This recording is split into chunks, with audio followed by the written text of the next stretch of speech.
E aí, galera, aqui o Merlin das Luzes na área mais uma vez. E eu vou fazer um vídeo aqui que vai ficar datado muito rápido, porque ele fala sobre uma circunstância de momento bem específica, né? É, Tiveram duas pesquisas do Datafolha e do Ibope no início dessa semana que apontaram um crescimento grande do candidato do PSL, Jair Bolsonaro, né? E houveram algumas pessoas da esquerda que cogitaram essas pesquisas estarem sendo manipuladas, pois elas apresentam números um pouco diferentes do que outras pesquisas apontam. E, por incrível que pareça, a Globo não divulga outras pesquisas, apesar de serem pesquisas oficiais e também registradas na Justiça Eleitoral, né? Como a BTG Pactual, as pesquisas encomendadas pela Record, a Big Data e outra, a Data Poder, Vox Populi e tudo mais. E a Globo só divulga Datafolha e Ibope, né? São as pesquisas que ela encomenda, tudo bem. Mas é engraçado ela ignorar totalmente que existem outras pesquisas que também são oficiais e registradas na Justiça Eleitoral. E a Datafolha e o Ibope apontam números muito parecidos e um pouco diferente das demais. É, Aí as pessoas, né, algumas pessoas, principalmente da esquerda e tal, falam que essas pesquisas Datafolha e Ibope podem estar sendo manipuladas e está apontando uma coisa tendenciosa, exagerando ali na intenção de voto do Jair Bolsonaro. Eu vou fazer esse vídeo aqui partindo da premissa de que eu acho que não, viu? Eu vou partir da premissa de que essas pesquisas Ibope e Datafolha estejam demonstrando um cenário que é mais ou menos o que é a verdade mesmo, porque realmente eu vejo um crescimento muito grande da intenção de voto no Bolsonaro. Lembrando, como eu já falei antes, existem dois tipos de eleitor de Bolsonaro que eu identifico. O que é o fascista declarado, que vota nele por ele ser racista, homofóbico, contra pobre mesmo, né? Machista e tal. E mesmo aqueles que não acreditam que o Bolsonaro seja isso, sendo que ele mas a campanha dele representa essas coisas porque mais da metade do eleitorado vota nele por causa disso, né? E principalmente esse autoritarismo falso moralista cristão, né? Que é uma coisa que me deixa com muita raiva, com muita tristeza, porque isso inclusive impacta em questões familiares, minha pessoal, e muita gente aí deve sofrer com isso, né? Esse conservadorismo aí que impõe uma cartilha conservadora totalmente autoritária que é incompatível com a maioria das pessoas, né? Serve muito bem para alguns, mas para a maioria não serve. As cartilhas você tem que ser de acordo com os dogmas cristãos, que você tem que casar, que você tem que ir assim, blá, blá, blá, blá, blá. Por isso a maioria dos casamentos dão errado, né?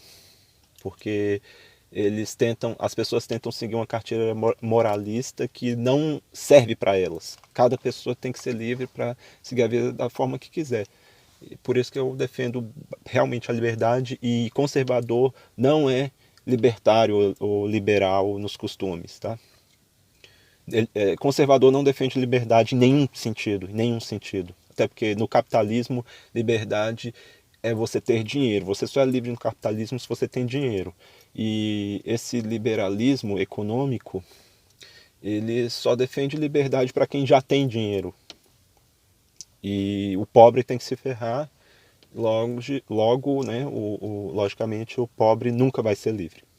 Mas ok. Agora indo para a questão do assunto do vídeo, que eu até vou colocar no título, né? Faltou ele sim no ele não, né? Eu vi a análise da Globo News sobre essas pesquisas. É uma coisa, a análise da Globo News é aquilo, né? Eles mentem bastante, eles falam um monte de coisa errada. A Globo é um meio de comunicação que promove a censura, fake news e manipulação de massa, né? Eles ainda controlam a comunicação de massa, os meios de comunicação de massa ainda são televisão, TV aberta e TV a cabo também, eles controlam, estão muito presentes na internet e tal, porém a maioria da população não tem internet, então a maioria da população ainda se informa pela televisão e pela Globo. E é um monopólio de censura mesmo, o que a gente tem aqui no nosso país, infelizmente, né? Mas a Globo, ela faz essas análises, né, das campanhas eleitorais e pelo poder manipulador e de impor, ditar o senso comum, eu acompanho o jornalismo da Globo, porque é muito relevante no sentido de que, apesar deles mentirem, é a mentira deles que se torna a verdade de senso comum para a maioria da população. E por isso que eu ainda assisto bastante o jornalismo da Globo para saber como está sendo ditado o senso comum. E nessa análise política, o Camarote lá, que é um dos repórteres, dos analistas, né, inclusive ele correspondente aqui de Brasília, acho que ele deve morar aqui em Brasília, assim como Alexandre Garcia e outros, ele falou que essa campanha do ele não, apesar de ser uma campanha contra o Bolsonaro, ajudou a fazer com que o Bolsonaro subisse nas pesquisas e que a intenção de voto nele crescesse, porque o nome do Bolsonaro ficou sendo falado, né? O Bolsonaro ficou mais em evidência com esse ele não. E é isso que eu fico na bronca com esse movimento ele não, porque focou muito só no Bolsonaro e faltou falar, se não é para votar no Bolsonaro, é para votar em quem? Porque votar branco e nulo favorece o Bolsonaro, ele está na frente, então fora de cogitação isso, né? Votar branco e nulo. Então se é ele não, então é para votar em quem? Eu vi Kéfera e Felipe Neto e outros youtubers famosos e artistas tentando se explicar para esses fascistoides, né, que acusaram o movimento ele não de ser um movimento esquerdista, petista, defensor de ladrão. Aí eles tentam se explicar falando que não, eu só contra o fascismo, não, eu sou de esquerda, eu não sou petista. Então, porra, pra que vai servir esse movimento? É só pra falar pra não votar no Bolsonaro? Mas é pra votar em quem? Votar branco e nulo não é, né? Porque isso favorece o Bolsonaro e qualquer pessoa imbecil sabe. Então, faltou falar. Então, já que não é pra votar no Bolsonaro, ele sim pra Haddad, ele sim pro Ciro, ele sim pra Marina, que seja, ou pro Alckmin, que seja, sei lá.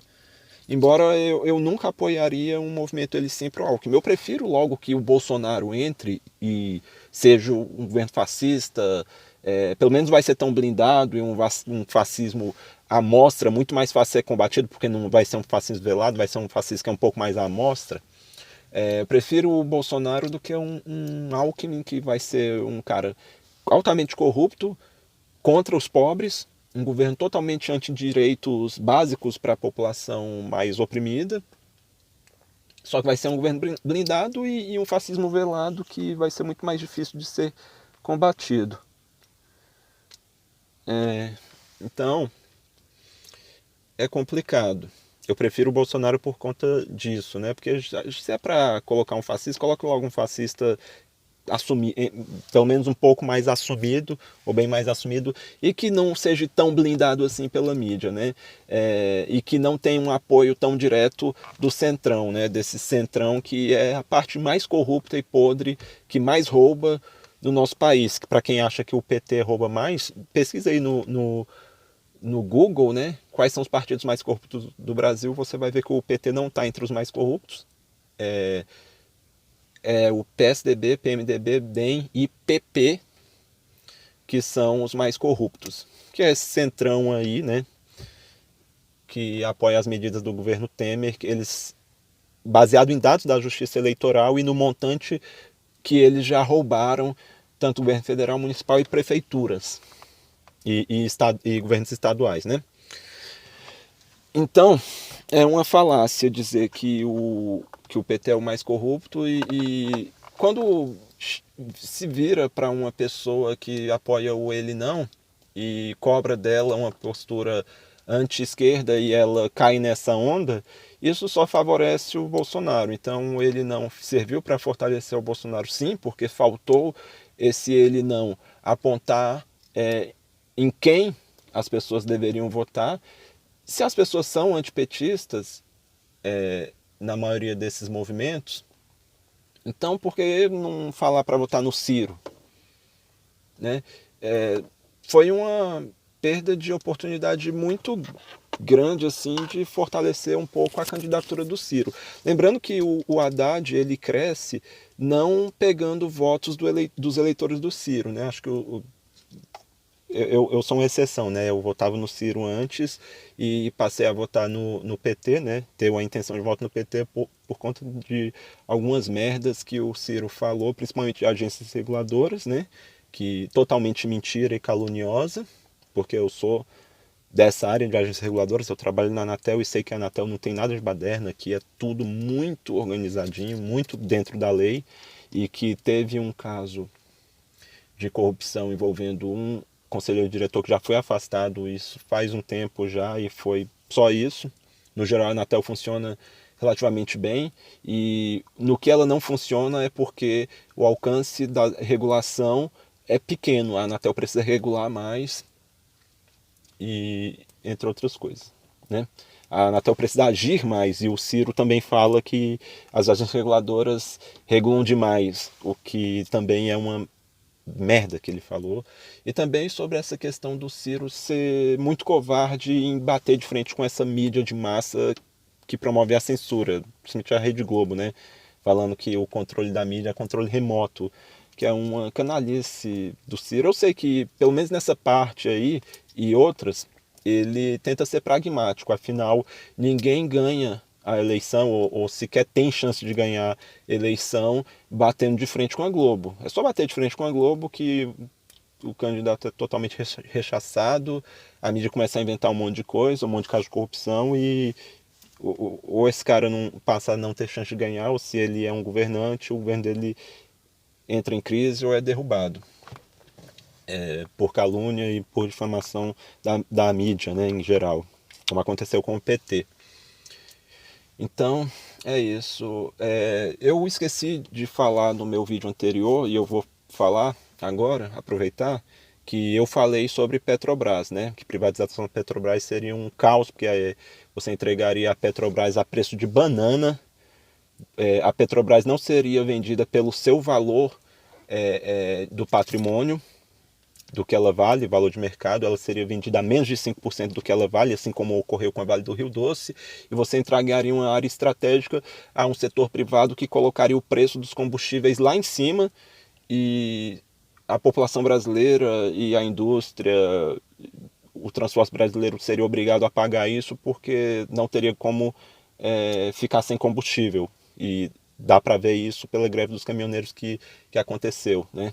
As pessoas pagariam o preço que fosse, então o preço iria lá para cima do combustível, do diesel, do petróleo, e isso oneraria toda a cadeia produtiva no nosso país, o que faria com que a inflação aumentasse para todo mundo. E esse é um dos principais motivos que atualmente a inflação está tão alta mesmo, a gente estando no momento de crise econômica, com a taxa de desemprego alta e o consumo retraído. A inflação está muito alta por causa que esses preços administrados estão só aumentando o tempo inteiro. Então, energia elétrica, transporte ligado ao combustível e tal. Política de preço para favorecer acionista, né? Política de preço para quebrar totalmente a população, para que os acionistas continuem lucrando, e a Globo faz campanha para isso, né? A Globo fica mostrando dados de bolsa de valores, de preço de ações de empresas, como se isso tivesse a ver com a nossa vida, né? Nossa vida tem nada a ver com ações ou com bolsa de valores. Vai pra puta que pariu bolsa de valores, né? Não tenho ação em bolsa de valores, e mesmo se eu tivesse, eu seria um acionista minoritário. Os ações minoritários na bolsa de valores perdem Os acionistas majoritários, os ricos mesmo, ganham em cima dos menores, tanto na alta quanto na baixa, usando um esquema de aluguel de ações, que foi explicado muito bem pelo Leandro Zaid, né? Em um vídeo dele antigo, mas recomendo que vocês assistam, porque é um vídeo que fala porque bolsa de valores é um roubo. É uma coisa que não deveria acontecer. E é totalmente antimeritocrático, né? A pessoa não produz nada com bolsa de valores e ganha dinheiro jogando e apostando, e muito dinheiro, né? Sem produzir nada.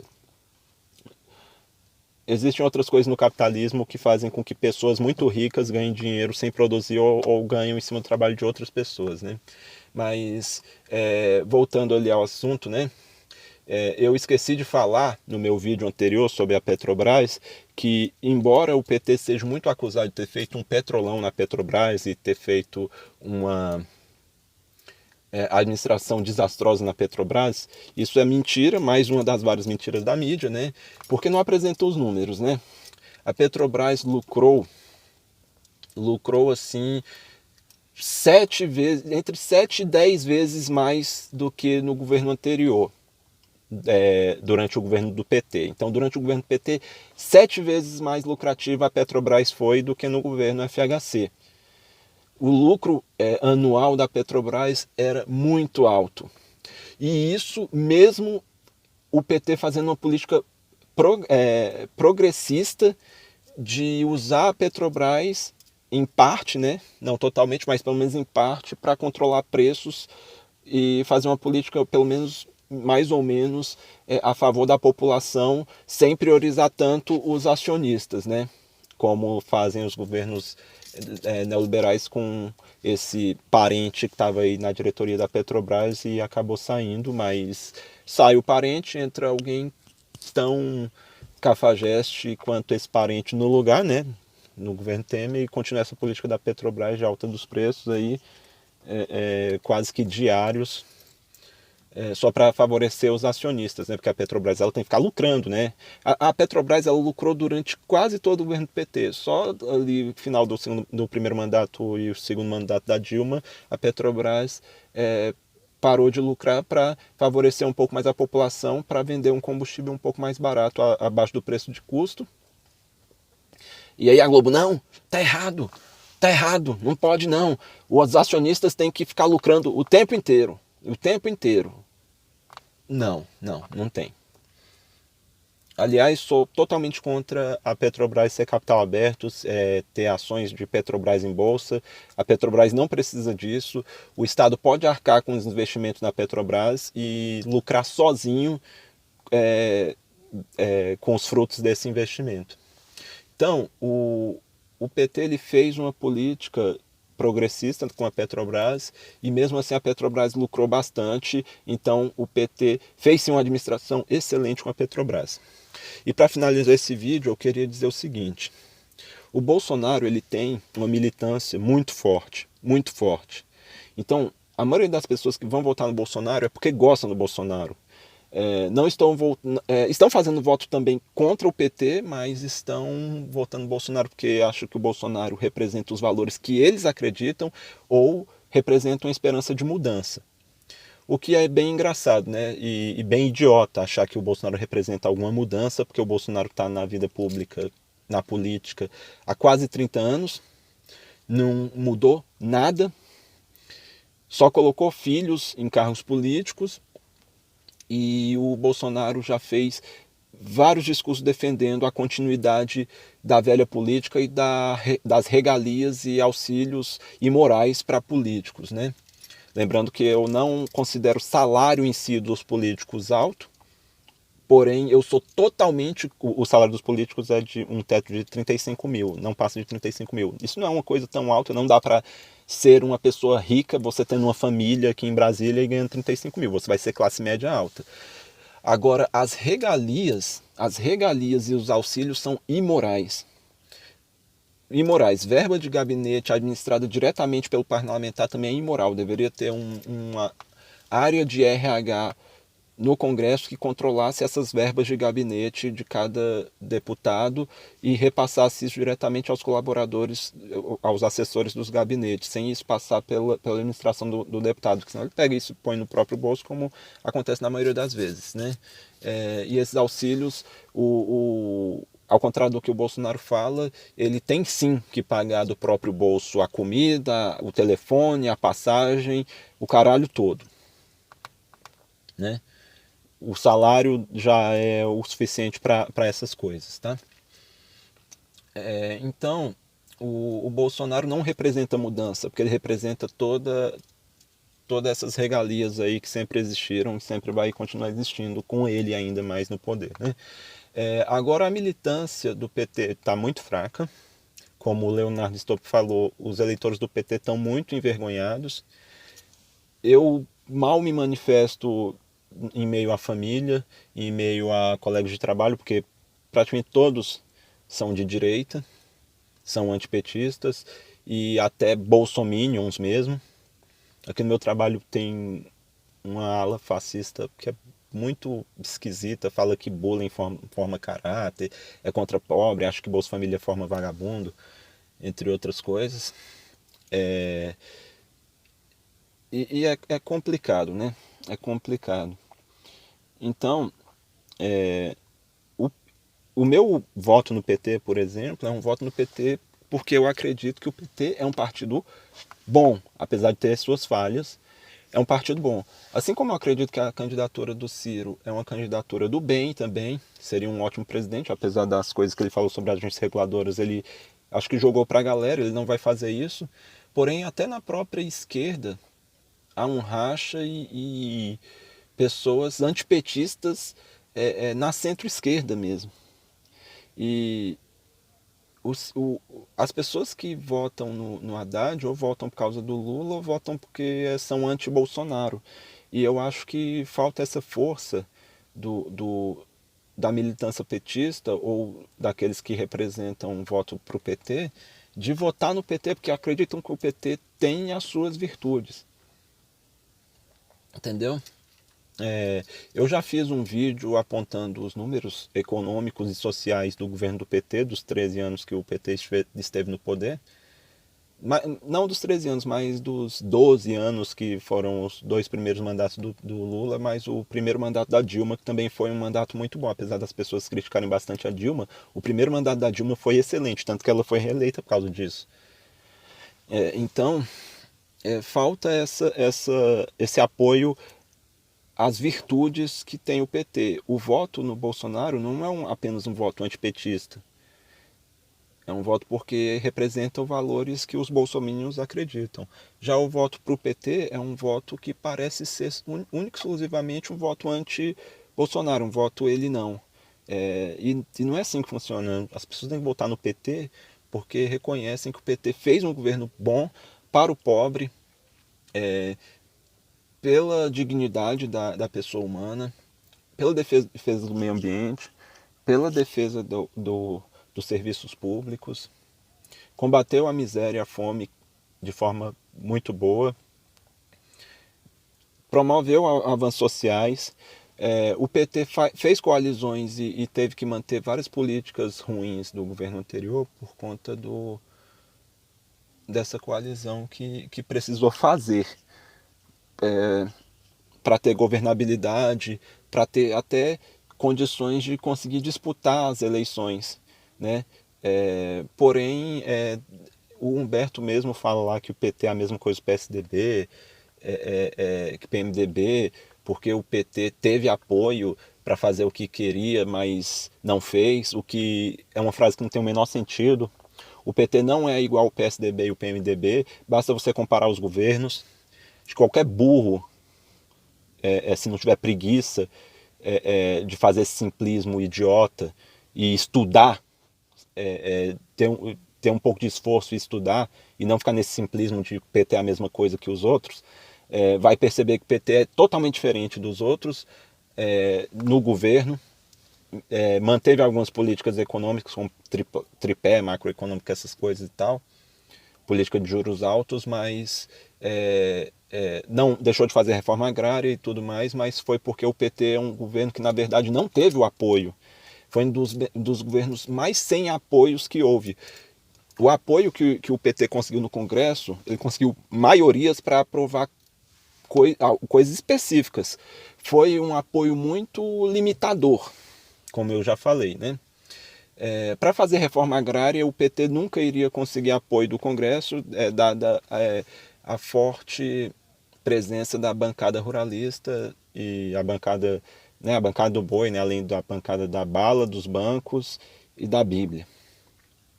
Então é complicado você querer que o PT entre e faça uma revolução, sendo que a população, mesmo quando vota no PT, elege um Congresso totalmente conservador, como aconteceu nas últimas eleições, né? Com a Dilma, a ala conservadora do Congresso cresceu. E eu não entendo o que essa população tem na cabeça, né? Então é isso, gente. Não tem como mudar um governo ser totalmente progressista com um Congresso conservador. Quando o PT entra no poder com o Congresso conservador, ele tem que fazer concessões para ter o mínimo de governabilidade. E o PT conseguiu, quando estava no poder, fazer, cara, uma política de valorização de salário mínimo. Coisa que, assim, é um absurdo de bom. Coisa muito difícil de fazer com o Congresso conservador e eles conseguiram. Então, veja a virtude do PT. Vamos apoiar o ele sim no Haddad ou no Ciro, que para mim são os únicos candidatos progressistas com alguma chance. O Boulos também seria um cara muito bom, mas o Boulos não tem chance, né? O pessoal é um partido bem fraco. Então é isso aí, gente. Não sei se esqueci de falar mais coisas, mas vou ficar por aqui, para o vídeo não ficar muito longo, ficar com menos de 30 minutos, para o pessoal poder assistir aí. Falou, valeu e até mais.